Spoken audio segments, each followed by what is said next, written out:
اعوذ باللہ من الشیطان الرجیم بسم اللہ الرحمن الرحیم اللہم صلی علی محمد و علی آل محمد۔ اللہ جل شانہ کا بے حساب کرم احسان اس ذات کا کہ جس نے ایک دفعہ پھر قرآن مجید سمجھنے کے لیے یہاں پہ ہمیں اکٹھا کر دیا ہے۔ آج ہم انشاءاللہ اللہ کے فضل سے، اس کی رحمت سے، اس کے بے حساب کرم سے سورہ الرعد کی ابتدا کریں گے۔ 13واں پارہ سورہ الرعد۔ اعوذ باللہ من الشیطان الرجیم بسم اللہ الرحمن الرحیم۔ الف لام میم را تلک آیت الکتاب والذی انزل الیک من ربک الحق ولکن اکثر الناس لا یؤمنون۔ سورہ رعد مدنی صورت ہے۔ کچھ علماء کا خیال ہے کہ اس کی آیات کو دیکھتے ہوئے ایسے محسوس ہوتا ہے کہ یہ مکی صورت ہے، اور کچھ علماء کا خیال ہے کہ اس کی کچھ آیات مکی ہیں اور کچھ مدنی ہیں، کیونکہ اس کے اندر بھی توحید، نبی کریم صلی اللہ علیہ وآلہ وسلم کی رسالت اور آخرت کا ذکر بڑے شد و مد اور بہترین طریقے سے سمجھانے کی کوشش کی گئی ہے انسان کو، اور یہ تمام مضامین جو ہیں یہ مکی صورتوں کے ہیں۔ الف لام میم را، حروف مقطعات جن کے معنی اللہ جانتا ہے اور اللہ کے نبی صلی اللہ علیہ وسلم، یہ راز ہے اللہ اور نبی کریم صلی اللہ علیہ وآلہ وسلم کی مبارک ذات میں۔ تلک آیات الکتاب، تلک یہ ہیں، یہ تلک یہ ہے لیکن اشارہ بعید کی طرف ہے، یعنی ایک ایسی آیات، تلک آیات الکتاب، یہ آیات ہیں، یہ حکم الہی ہیں، یہ احکامات ہیں، یہ اللہ کی قدرت کی نشانیاں ہیں۔ الکتاب ایک خاص کتاب میں، تلک جس کا ذکر پہلے ہی تمام کتابوں میں موجود ہے، تمام کتابوں نے قرآن کے آنے کی تصدیق کی ہے، تو یہ ذکر پہلے موجود ہے کہ ایک اللہ کی آخری کتاب آئے گی، اللہ کا آخری نبی آئیں گا، تو یہ وہ کتاب آ چکی ہے جس کے اندر احکامات ہیں، جس کے اندر اللہ کی قدرت کی نشانیاں بیان کی گئی ہیں، اور یہ خاص کتاب ہے، یعنی والذی انزل الیک من ربک، یہ وہ کتاب ہے، یہ قرآن ہے جو نازل کی گئی ہے الیک، اے محمد الرسول اللہ صلی اللہ علیہ وآلہ وسلم، آپ کی مبارک ذات کی طرف، من ربک، آپ کے رب کی طرف سے۔ یہ اللہ کی نازل کردہ ہے، کہ یہ کسی انسان کی، کسی مخلوق کی نہیں ہے، نہ نبی کی بنائی ہوئی ہے، نہ کسی اور انسان کی، نہ جن کی، نہ کسی فرشتے کی، یہ اللہ کی نازل کردہ کتاب ہے، اللہ نے اس کو نازل فرمایا ہے، من ربک، آپ کے رب کی طرف سے۔ اور نازل کس کی طرف ہوئی ہے؟ محمد الرسول اللہ صلی اللہ علیہ وآلہ وسلم، خاتم النبیین کی طرف۔ الحق کو، یہ سچی ہے، اس کو نازل کرنے والا سچا، اس کو لانے والا سچا، اور جن کے دل پہ اتری وہ سچے۔ اور حق کا معنی ہے با مقصد، اس کتاب کو اتارنے کا اللہ کا ایک مقصد ہے۔ یہ اس لیے نہیں ہے کہ اس کو ثواب کی خاطر بار بار بس دہراتے رہیں، پڑھے رہیں، نہیں، اس سے زندگی گزارنے کا جو طریقہ ہے، جو زندگی گزارنے کا اسلوب ہے، اللہ کو راضی کرنے کا جو اسلوب ہے، اللہ کی ناراضگیاں کس بات پہ ہیں اس کا جو ذکر ہے، یہ سب کچھ اس میں بتایا گیا، یعنی یہ راہ ہدایت ہے، یہ نور ہدایت ہے۔ اس کا مقصد ہے کہ انسان اپنی زندگیوں کو کیسے گزارے، یہ ضابطہ حیات ہے۔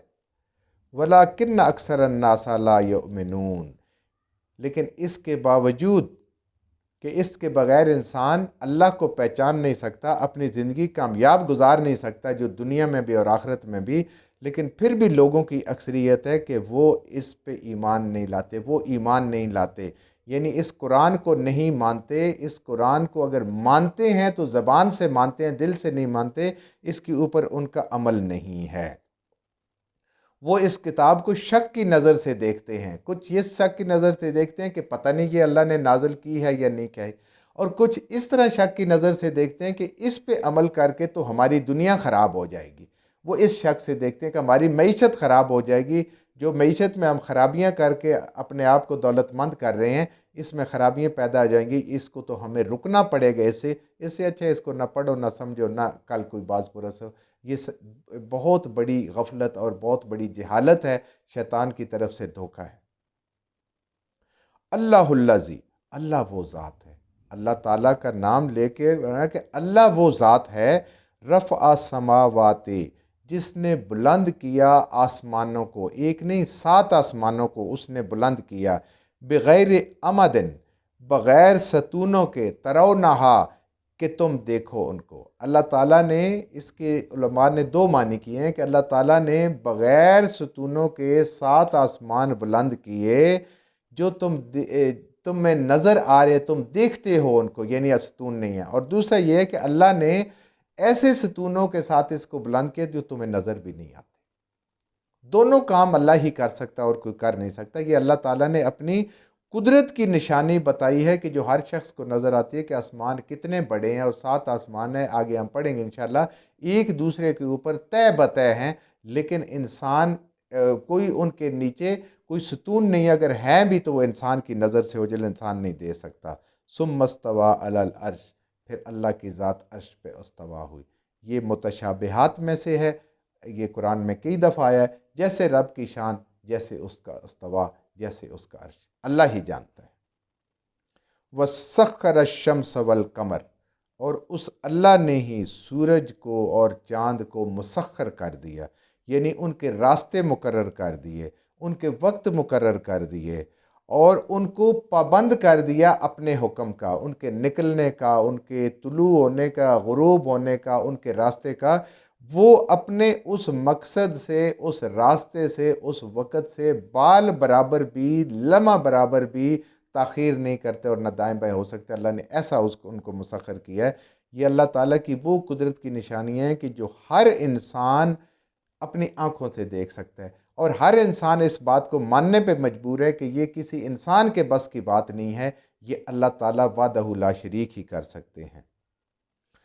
کل یجری لاجل مسمى، اللہ فرما رہے ہیں کہ یہ سورج، چاند، ستارے، جتنے اجرام فلکی ہیں، کلن، ہر ایک، یجری، چل رہا ہے، چلتا ہے، لاجل مسمى، ایک وقت مقررہ تک۔ نہ سورج ہمیشہ کے لیے، نہ چاند ہمیشہ کے لیے، نہ ستارے، نہ اجرام فلکی، کوئی بھی ہمیشہ کے لیے نہیں ہے۔ ان کا اللہ تعالیٰ نے ایک وقت مقرر کر دیا ہے، جب تک اللہ چاہے گا ان کو چلائے گا، اس کے بعد یہ ختم ہو جائیں گے اور قیامت واقع ہو جائے گی۔ یدبر الامر، اور پھر اللہ پاک اس پوری کائنات کا یدبر، تدبیر کرتا ہے ہر کام کی، اس پوری کائنات کی ہر کام کی تدبیر کرتا ہے، کھانا کھلانے کی تدبیر کرتا ہے، چیزوں کی نشو و نما کی، بڑھنے کی، پھلنے کی، پھولنے کی، ان مخلوقات کو قائم رکھنے کے لیے ہر طرح کی جو ضروریات ہے وہ اللہ خود پوری کر رہے ہیں۔ اللہ تعالیٰ نے اس کائنات کو بنا کر کسی کے حوالے نہیں کیا، کسی کام کو کسی حوالے نہیں کیا، کسی مخلوق کو کسی دوسری مخلوق کے حوالے نہیں کیا، بلکہ اس کی ہر ضرورت کا، ہر خیال کا اللہ تعالیٰ خود تدبیر فرما رہے ہیں کہ اس کی افزائش کیسے ہے، اس کی ضرورت زندگی کیسے ہو، اس کو وسائل کون سے ملنے ہیں، اس کو رزق کون سا ملنا ہے، کتنی مقدار میں ملنا ہے، کون سے نعمتیں ملنا ہے، اس کو زندگی کب دینی ہے، موت کب دینی ہے، کب دوبارہ اٹھانا ہے، ساری کی ساری چیزیں اللہ پاک نے اپنے ہاتھ میں رکھی ہیں۔ کسی بھی مخلوق کی، کسی بھی ایک چیز کی بھی کسی انسان کے ذمہ نہیں ہے۔ یفصل الآیات، تفصیل سے بیان فرماتے ہیں اللہ تعالیٰ، تفصیل سے، کھول کھول کے، بار بار مثالوں کے ساتھ بیان کرتے ہیں الآیات، اپنے حکموں کی، اپنے قدرت کی نشانیوں کی۔ لعلکم بلقاء ربکم یوقنون، تاکہ وہ لوگ اس پہ یقین کریں جنہیں اپنے رب سے ملاقات کا یقین ہے، یعنی انہیں اپنے دوبارہ جی اٹھنے کا یقین ہے کہ ہم دوبارہ زندہ کیے جائیں گے، اللہ ہمیں زندہ کرے گا اور اپنے حضور پیش کر کے ہمارے سے سوال و جواب کر کے ہماری کامیابی اور ناکامی کے فیصلے کرے گا۔ یعنی اپنے اندر آخرت کی جواب دہی کا جن کے اندر خوف ہے وہ اس پہ یقین کرتے ہیں، اور اللہ تعالیٰ چاہتے ہیں کہ اس کی قدرت کی نشانیوں کو دیکھ کر ہمارے اندر یہ آخرت کا خوف اور وہ یقین پورا ہو جائے۔ یعنی اس عالم ارضی کی مثالیں اللہ تعالیٰ اس لیے ہمیں بیان کر رہے ہیں کہ ہمیں عالم آخرت پہ یقین آ جائے۔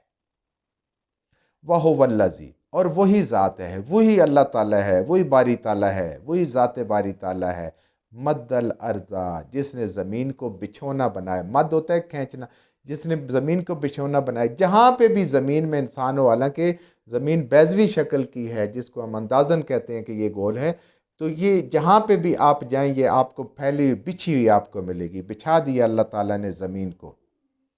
وَجَعَلَ فِيهَا رَوَاسِيَ، اور پھر اللہ دوسری نشانی بتا رہے ہیں کہ زمین کو پھیلایا، اس کے بعد ہم نے اس کے اوپر پہاڑ پیدا کیے. اس کے اوپر اللہ نے اس کا بیلنس قائم رکھنے کے لیے اپنی قدرت کی ایک بہت بڑی نشانی بتائی. پہاڑ یہ جڑوں سمیت اس زمین کے اندر قائم ہے، اور جب میرا رب چاہے گا یہ پہاڑ ایسے ہو جائیں گے جیسے روئی ہوتی ہے. آج اتنے سخت ہیں کہ یہاں سے راستے بنانے مشکل ہیں، گزرگاہیں بنانی مشکل ہیں، لیکن بنا دی اللہ پاک نے، اس کے اوپر پہاڑ بنا دیے ہیں. وَأَنْهَارًا، اور پھر اللہ تعالیٰ نے اس زمین کے اوپر دریا چلائے. ہم تو کہتے ہیں نا یہ پانی چل رہا ہے اور یہ ایسے اوپر سے آ رہا ہے نیچے کی طرف جا رہا ہے. نہیں، یہ میرے رب نے چلائے ہوئے ہیں. یہ زمین میرے اللہ نے بنائی ہے، یہ پہاڑ میرے اللہ نے بنائے ہیں. یہ اس کے اوپر پہاڑوں کے اندر بھی اور زمین کے اندر بھی اور اس کے اوپر بھی اللہ تعالیٰ نے چشمے جاری فرما دیے ہیں، نہریں چلا دی ہیں. اس کے اندر بھی، زمین کے اندر بھی چل رہی ہیں اور زمین کے باہر بھی چل رہی ہیں. وَمِن كُلِّ الثَّمَرَاتِ، اور اللہ تعالیٰ نے ہر طرح کے پھل اور میوے پیدا فرما دیے.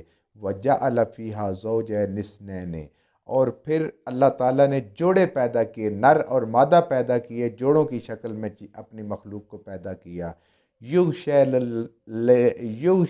النہار، اور ڈھانپ دیتی ہے رات دن کو.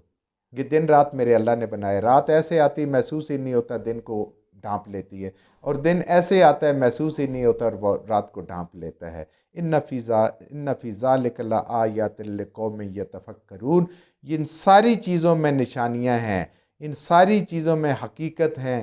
یہ سچی چیزیں ہیں، بہت ساری نشانیاں، مگر اس قوم کے لیے جو اس پہ غور کرے، فکر کرے، تدبر کرے. دیکھیں اللہ تعالیٰ نے 5 مثالیں ہمیں دی جو ہم اپنی آنکھوں سے، عقل سے دیکھ سکتے ہیں. زمین کو بچھونا بنانا، اس کے اوپر جو پہاڑ بنائے کسی کی مجال نہیں کوئی بنائے، اور اندر بھی زمین کے اور باہر بھی اس کے نہریں چلا دیں. ہر طرح کے پھل، میوے، ضروریات، نعمتیں اللہ پاک نے پیدا فرمائیں. پھر اللہ تعالیٰ نے جوڑوں کی شکل میں ان چیزوں کو پیدا فرمایا اور دن اور رات پیدا فرمایا. تو کیا کسی بھی انسان کا یہ دعویٰ ہے کہ یہ دن رات، پہاڑ، زمین، آسمان کسی مخلوق میں سے بنائے ہیں، کسی ان کے شریک میں سے کسی نے بنائے ہیں؟ کوئی انسان یہ دعویٰ نہیں کرتا. تو یہ اللہ کی وہ نشانیاں ہیں کہ اللہ کے علاوہ کوئی کر نہیں سکتا، اور پوری کائنات اللہ نے کسی انسان کے ذمہ نہیں کی ہوئی. ساری کی ساری کائنات اللہ تعالیٰ نے اپنے پاس رکھی ہے، خود اس کی تدبیر کرتا ہے، خود اس کا مدبر ہے. جو کچھ ہم نے صحیح صحیح پڑھا اللہ ہمارے ذہنوں میں، دلوں میں بٹھا دے. جہاں جہاں پڑھتے ہوئے بولتے ہیں ہم سے غلطیوں کو اللہ میں معاف فرما دے، اور ان غلط باتوں کو ہمارے ذہنوں سے، دلوں سے اللہ کی ذات نکال دے.